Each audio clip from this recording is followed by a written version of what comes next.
মাননীয় সদস্য শ্রী মিনহাজুল আফরিন আহমেদ আজাদ। ধন্যবাদ স্যার। 8 মিনিট আপনার সময়।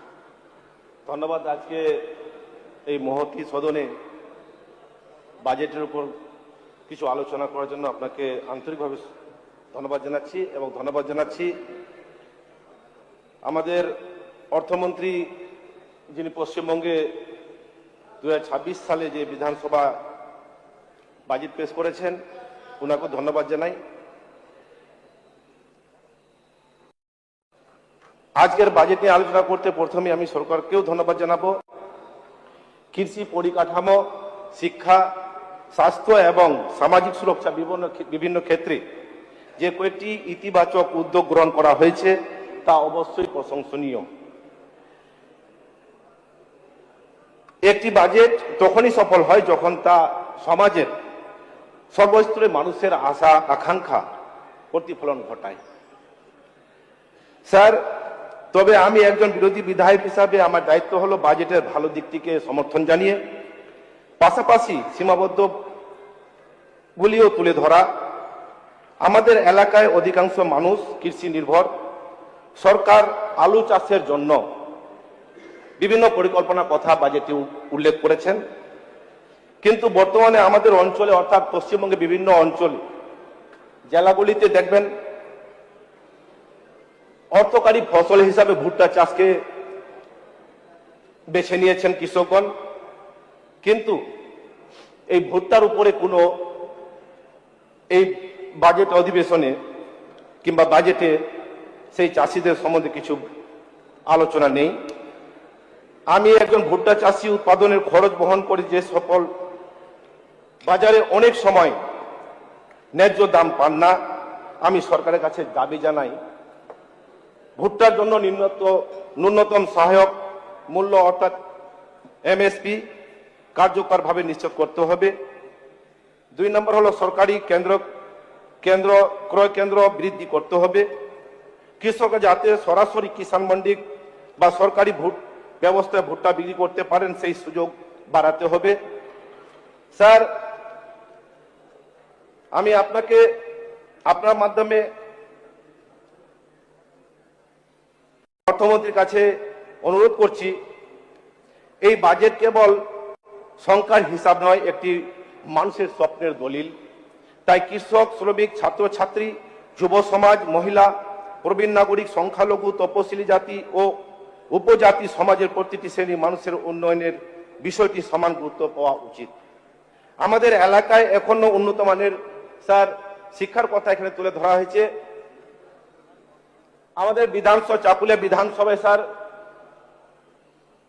আজ পর্যন্ত একটি কলেজ স্থাপন করা হয়নি। আমি এটা বলবো না যে বিগত সরকার কেন করতে পারেনি, তবে আপনাদের কাছে অনুরোধ করবো স্যার বর্তমান সরকারের কাছে যে চাকুলিয়া একটা ডিগ্রি কলেজ করা হোক, যাতে করে সেখানকার ছাত্রছাত্রীরা তাদের শিক্ষা উচ্চশিক্ষা শিক্ষিত হতে পারে। এবং আমাদের চাকুলিয়ায় এটা স্বাস্থ্য কেন্দ্র, যেটা সবারই একটা দাবি, আমি দেখছি সব আমাদের বিধায়কগণ এই হাউসে নিজের বিধানসভার কথাগুলো তুলে ধরছেন স্বাস্থ্য ব্যবস্থার ঘাটতির জন্য। আমি বলবো স্যার চাকুলিয়া বিধানসভাতে আমাদের একটা রুরাল হাসপাতাল রয়েছে, কিন্তু তার পরিকাঠামো দিক থেকে অনেক পিছিয়ে। আমি স্যার আপনাদের এই বাজেটের মাধ্যমে আমার স্বাস্থ্যমন্ত্রীর কাছে অনুরোধ করব স্যার যে আমাদের চাকুলিয়া যে রুরাল হাসপাতাল, সেখানে সিমকের জন্য অনুমোদন হয়েছে, কিন্তু ডাক্তারের ঘাটতির কারণে সেখানে সিজারিয়ানের ব্যবস্থা করা হয়নি, অথচ ওটি করা হয়ে গেছে। আপনার ব্লাড ইউনিট স্টোর করা হয়েছে। শুধু ডাক্তার যদি ব্যবস্থা করা হয় স্যার, তাহলে সেখানকার গর্ভবতী মা বোনেদের যে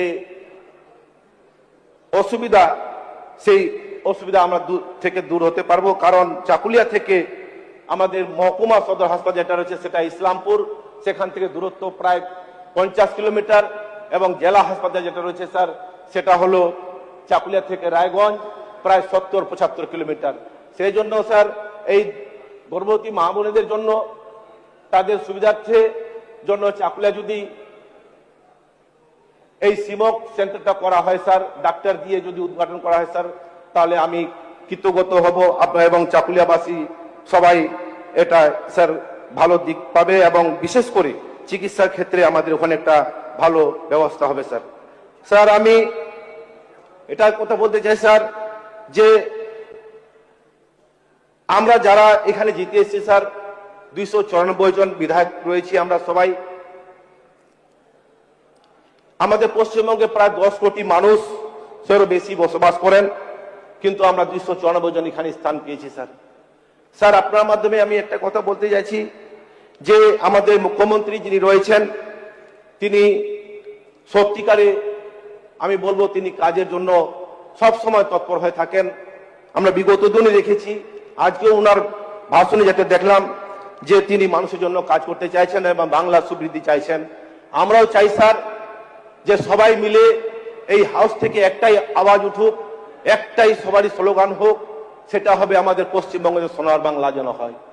আর এটা তখনই সম্ভব হবে স্যার যখন প্রতিটি বিধানসভা থেকে আমরা যদি সবাই একসাথে মিলে আমরা পশ্চিমবঙ্গের জন্য এবং প্রতিটি মানুষের জন্য উন্নয়নের চিন্তা ভাবনা করি এবং নিজ নিজ এলাকায় যদি আমরা যদি উন্নয়ন করে নিয়ে যদি সবাই সম্মিলিতভাবে যদি আমরা ভাবি যে আমাদের তো ওই পশ্চিমবঙ্গ আমাদের ইয়ে হবে স্যার, সোনার বাংলা হবে স্যার। স্যার আমি চাইবো যে এখানে কোনো ভেদাভেদি না করে সবাইকে একসাথে নিয়ে আমাদেরকে পশ্চিমবঙ্গের প্রতিটি মানুষের জন্য ভাবতে হবে এবং সবাই যেন সংশ্লিষ্টভাবে সবাই যেন একসাথে মিলেমিশে থাকতে পারি সেই দিকে আমাদের দৃষ্টি রাখতে হবে স্যার। স্যার আমি বলবো যে বাজেট আসবে, বাজেট যাবে, কিন্তু মানুষ আমাদের সমাজ যদি ভালো না হয় স্যার তাহলে এগুলো কিছু হবে না। সমাজকে ভালো রাখার জন্য যে আমাদের পশ্চিমবঙ্গের সংস্কৃতি, সেই সংস্কৃতিকে জোর দিতে হবে। আমাদের এখানে বিধায়কগণ বন্ধুগণ বললেন, সত্যিকারে আমাকে শুনে খুব ভালো লাগলো যে আমাদের সবাই স্বপ্ন রয়েছে যে পশ্চিমবঙ্গের প্রতিটি মানুষ যেন সুখে স্বচ্ছন্দে থাকে এবং পশ্চিমবঙ্গ যেন আরো ভালো উন্নত থেকে উন্নত হয়। তার জন্য আমিও চাইবো স্যার সবাই এই হাউসের মধ্যে আমরা যত সদস্য রয়েছি সবাই এক কণ্ঠে একটা আওয়াজ হয়ে আমাদের পশ্চিমবঙ্গ যেন ভাবা হোক এবং প্রতিটি মানুষের সুরক্ষা এবং আপনার জন্য সুনিশ্চিত করতে পারি, এটাই আমাদের জন্য সংকল্প হোক স্যার। আগামী দিনে আমাদের পশ্চিমবঙ্গ আরো ভালো হয়ে এবং পশ্চিমবঙ্গ আমাদের ভারতবর্ষের মধ্যে একটা স্থান পায় যাতে করে আমরা সবাই একসাথে মিলে চলতে পারি, এটাই আমি আমার বক্তব্যের মধ্যে শেষ করছি স্যার এবং আপনার ধন্যবাদ জানাই এবং সবাই ভালো থাকুন। ধন্যবাদ, নমস্কার সবাইকে। ধন্যবাদ।